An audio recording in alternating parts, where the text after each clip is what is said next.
How do we gain new clients? How do we improve our lead generation? The first place to start is to recognize that in the data center industry, especially in small and mid-sized companies, people have different ways of defining what a lead actually is. When I talk with sales professionals and C-level executive sponsors outside of marketing, most people think of a lead as someone that's ready to talk with your sales team.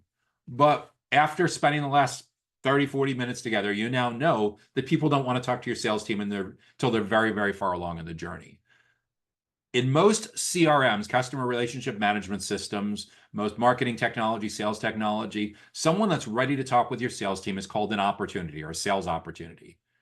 Earlier on, a lead is a known contact person that they've gone from anonymous to a known person, and they're showing some interest in what we do for the most cases. That would be like an inbound lead, meaning they've landed on your website, they've filled out a form to get access to an ebook or a report or subscribe to a newsletter or register for a webinar or something like that. That is a lead.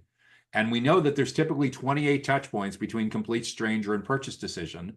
So the name of the game is how we can live and live with that prospect, live with that contact, live with that known lead now for as much of that buyer's journey as possible. For so many companies in the data center industry that overinvest in field marketing and event marketing, they're spending obscene amounts of money on one or two touch points, and they're leaving themselves very vulnerable because there's another 25 or 26 touch points that they need to cover, but all of the resources went to the big splash that they made in Las Vegas or Cannes or wherever at a major, major event. And it was awesome. People loved it. It was epic.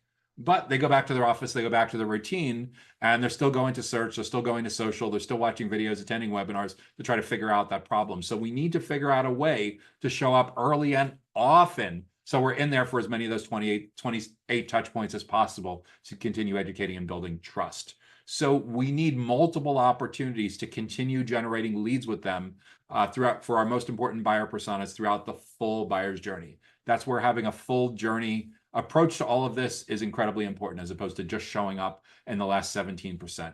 So if you're serious about gaining new clients and improving what you do with lead generation, make sure that your lead generation program is focused on your most important buyer personas and cares about the topics that they care about, not what you want them to care about, but what they actually care about, especially early on. And we need to make sure that we have multiple opportunities to generate and convert and reconvert and reconvert and reconvert. So we are invited in to a virtual seat on their side of the table throughout the full buyer's journey, when we're in a position to dramatically influence how they evaluate the other options, how they compare what is in front of them. And when this is done right, this is the key to getting you shared to other members of the decision committee, because it is a much lower risk thing on their part to share a great ebook or white paper or webinar recording with their boss, with a colleague, with someone from another team than it is to formally recommend your company. So when you're looking for how do you get from one person to the decision maker or decision makers, and by the way, that's the trick with all of this, is that it's rarely a decision maker anymore. It's usually a committee of decision makers. Your content and your events should be doing most of the heavy lifting around lead generation.